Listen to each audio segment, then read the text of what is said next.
concordamos que o Putin é um autocrata e concordamos que a Rússia tem um projeto de expansão na Europa. Eu não sei se na Europa, mas a Rússia tem uma questão histórica que é... Lá do Bizantino, do que é Império. sair... Não, mas tem uma questão histórica que é ter saídas para mares navegáveis o ano inteiro, né? Essa é uma questão histórica da Rússia. O sonho da Rússia sempre foi sair para o sul, porque o norte dela é Polo Ártico. Não dá. Então a Rússia precisa de uma saída para o sul. A questão do Mar Negro, aí precisaria de um mapinha, né? A questão do...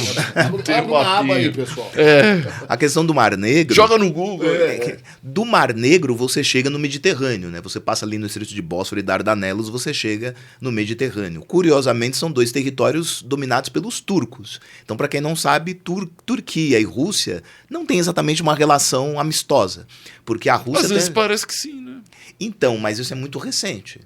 Historicamente, eles são rivais. Por quê? Porque a Rússia quer sair e os turcos não deixam. Entendi. E isso explica por que a Turquia é aliada do Ocidente. Porque o Ocidente prefere que a Rússia não saia. Tem uma metáfora do século XIX que é muito interessante. Quando eu falo em Inglaterra, no que a gente pensa? Navegação, não é isso? Então, comparava-se a Inglaterra à baleia, como aquela que iria navegar pelo oceano. E a Rússia, qual é o animal que a gente associa? O urso. Sim. Não é isso? O que os diplomatas britânicos diziam no século XIX? Que o grande medo deles é que o urso aprendesse a nadar. Que é essa saída para o mar. Assim, então que a Rússia tivesse uma saída para mares mais ao sul. Que ela quer isso até hoje. Então, no caso, eu não sei se a Rússia está pensando na Suécia, na Finlândia. Que é o que dizem. Ela está pensando na Ucrânia. Porque Suécia e Finlândia estão lá para o norte. A questão da Rússia é o sul. Porque se você... Então é bom a Turquia abrir o olho. A Turquia não, mas a questão é, a Ucrânia são planícies, a Ucrânia é uma região muito fértil, então a agricultura ali se desenvolve de maneira muito interessante. A gente aprendeu com a guerra da Ucrânia que ela era a maior produtora de fertilizantes do mundo, eu não sabia disso. Mas tem uma outra coisa na Ucrânia. Os grãos também, lá da Europa inteira. Mas tem uma outra coisa na Ucrânia que em tempos de tecnologia é muito importante, chama-se lítio. A bateria do celular. Né? A Ucrânia tem grandes reservas de lítio. Gente, não é patriotismo, não é pela liberdade, não é nada. É uma questão econômica. O Galeano, Eduardo Galeano, dizia, né, que ninguém assume, mas toda guerra é um roubo. Você organiza a guerra porque você quer roubar alguma coisa de alguém. O território, ou as pessoas. Você cria um discurso para justificar que você quer roubar algo de alguém. E a Rússia quer roubar isso aí. Ela quer. Então, para a Rússia, o lítio interessa para a Rússia, interessa para o Ocidente. Todo mundo quer. Todo mundo quer o lítio da Ucrânia. Então, mas peraí, professor, se a Rússia, a gente já vai para o Oriente Médio, consegue esse objetivo na Ucrânia, ponto, e para aí. Então, mas a questão é, quem garante que vai parar? Esse é o problema. Considerando que o Putin é um autocrata. Esse é o problema. Se eu marco um gol... Eu quero não, a não ser que seja o Corinthians. Se for o Corinthians, vai fazer um gol e vai ficar esperando o jogo acabar. Mas normalmente, e ganhava, agora não ganha mais. Né? Times que fazem um gol querem fazer o segundo, querem fazer o terceiro. Então se justifica o Macron também já falar, ficar olhando, eu vou mandar tropa, eu não vou, a Inglaterra. Mas eu acho que ali também tem uma questão interna de que o Macron não é exatamente o mais popular dos presidentes. Entendi. E que ele precisa então de apoio popular. O pessoal ainda acredita que se você declara guerra a alguém, que você ganha popularidade. Acredito. O pessoal ainda acredita. E até a Alemanha, o exército alemão, depois de muito tempo, voltou ali a trabalhar. Não, e o Maduro, que o negócio desse equipe é isso, né? Vamos Guiana, invadir a Guiana. E o Brasil ali no... calma lá. Pegamos o avião e vamos para o Oriente Médio, já entendemos os riscos aqui dessa guerra... OTAN. Fazer um comentário rápido, né? Finalmente o governo brasileiro largou do Maduro, né? Até que enfim. Quando o Maduro falou que ia invadir esse equipe, os caras falaram, não, chega, agora chega. Agora chega. Finalmente, demorou, hein? Que bom. Podemos ter desdobramentos na Europa, mas podemos ter desdobramentos no Oriente Médio, porque houve o ataque do Irã a Israel, porque Israel também atacou a Baixada do Irã em Damasco. Lembrando que Israel não assumiu o atentado. Então, atentado é uma coisa assim, não faz sentido você fazer atentado sem reivindicar a autoria, porque você geralmente tem uma causa por trás daquele atentado. Então, se você explode um lugar, você mata alguém, você fala, o grupo X assumiu. Porque Israel não assumiu, hein? Então, mas se você teve um atentado na representação diplomática do Irã que fica na Síria e ninguém assumiu, aí fica aquela história assim de bom. A quem interessa? Será a quem que... interessa esse tipo de coisa? Entendi. Então, digamos assim, Israel não assumiu, mas o planeta sabe que foi É que Israel. nem as ogivas nucleares, né? Eles não falam quantas tem, mas tem pelo menos 80 a 100. A criação do Estado de Israel já é uma coisa que daria um episódio aqui, porque eu acho um erro, enfim. Mas, nós vamos voltar com o nosso louco, professor Xandão. Israel é um aliado muito próximo dos Estados Unidos. Muito próximo. Sim. Muito próximo. E eu percebo uma postura americana, até certo ponto, conservadora, no sentido de não intervir, mandar arma, manda míssil, dinheiro, mas não está mandando soldado ainda e tal. Você acredita que isso é uma questão das eleições americanas que vão acontecer esse ano, ou dos Estados Unidos também pensarem assim, pô, a gente vai entrar ali junto com Israel, e aí o Irã, e tem a China, e tem... a Rússia seria talvez mais difícil, porque está numa guerra, mas tem que ir outra guerra, mas talvez a Rússia... Mas a China e o Irã iriam ali também entrar briga e a Terceira Guerra Mundial ia começar. Mas eu acho que não é necessário, porque o plano geopolítico é o seguinte.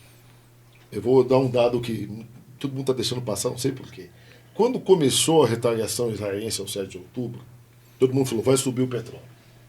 Aí eu fui, porque eu tenho essa mania na área dos financistas do petróleo. Peguei um cara que é do mercado financeiro, tem nada a ver com geopolítica, história. Ele falou assim, não vai subir o preço do petróleo. Por quê? A perspectiva do mercado é que Israel ganhe logo essa guerra, isso vai ser bom. Porque se descobriram campos de gás muito importantes em Gaza, que vão para o mar, só que esses campos eles chegam até o Líbano e até a Síria, a partir de Gaza. E se Israel tomar Gaza para o mercado financeiro do petróleo, isso é bom. Esquecendo das pessoas, criancinhas, essas coisas que... só atrapalha, esse negócio só atrapalha. Você falando de criancinhas chorando, isso me irrita. Eu penso assim, o negócio é o petróleo e o dinheiro. É o dinheiro, né? Pode morrer, pode... Então é bom. Mas o cara falou assim, foi sincero, achei bonito, o coração se abrindo. Nós não temos perspectivas negativas. Eu falei, mano, vai feder esse bagulho, esse cara tá louco.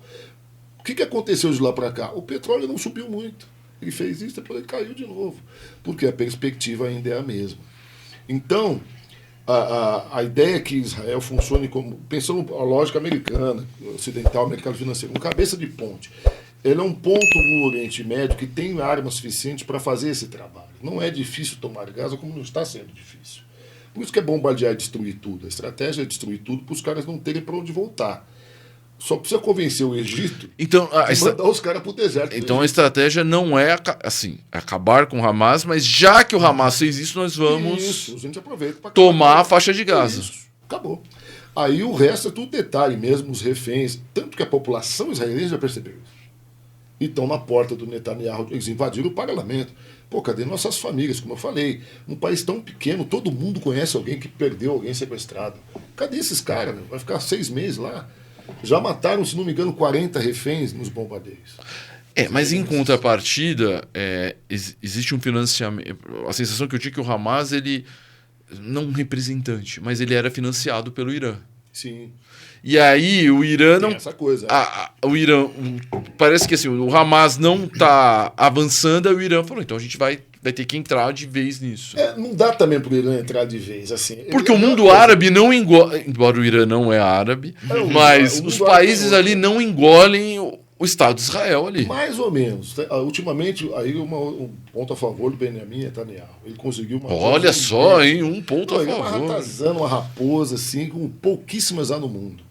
Em termos de política, em todos os sentidos. Né? Interno e externo. Ele é esperto. Muito inteligente. Então, o que ele fez? Conseguiu um acordo com a Arábia Saudita, isso é... os Emirados, manteve o Egito de boa, a Jordânia, todo mundo. E aí, o que ele está dizendo? Eu vou garantir o gasoduto que está faltando, que foi perdido na Ucrânia. Por isso que as duas guerras têm a ver. Por onde? Península Arábica, Gaza, e vai para Israel. Dali vai para a Europa. Vamos salvar a Europa. Olha, isso foi A Europa está inteligente. salva. Você larga a Ucrânia lá, faz aquela linha lá, entrega metade para a Rússia. Você continua o raciocínio. Como é que diz lá o Neto? Não perca seu raciocínio. Mas o que eu ia comentar é o seguinte: que o ataque do Hamas a Israel aconteceu na mesma semana que Israel e a Arábia Saudita pretendiam anunciar que os países passariam a ter relações diplomáticas. Rapaz, olha só. E aí você tem uma coisa muito complicada no Oriente Médio. Eu já devolvo para você. Mas isso é preciso dizer. Que você tem uma rivalidade no Oriente Médio entre a Arábia Saudita, sunita, e o Irã, xiita. Isso. Os dois se colocam como líderes de todos os islâmicos. E a Arábia Saudita é aliada do Ocidente, enquanto o Irã é rival do Ocidente. Portanto, uma aliança de Israel com a Arábia Saudita Reforça criaria uma possibilidade inédita de você ter um ambiente de pacificação da relação de Israel com os vizinhos islâmicos. Nossa, algo bem... E muitos entendem, e eu acredito nisso, muitos entendem que literalmente o ataque do Hamas a Israel foi uma sabotagem iraniana à proximidade de Israel com os Com a sauditas. Arábia Saudita. Olha isso. Pegando esse gancho que você falou. O Hamas se aproximou do Irã há muito tempo. Então, isso é muito nítido. O que sempre me chama a atenção é o custo dos civis. Quer dizer, os caras fazem isso à custa de tanta gente Nossa. que morreu. Corta o coração. Esses Assim. 1000 reféns, uma loucura. Crianças, Aí agora assim, você fala, aí é horrível. quantos foram? 35 mil mortes. E aí nós Gaza. temos um problema. Esses meninos, meninas, Sim. adolescentes, isso não é uma regra, mas boa parte deles são candidatos a ingressar ou formar Um outro. Um outro, grupos terroristas. ou um outro Hamas. Outro. A semente do ódio continua. Exato.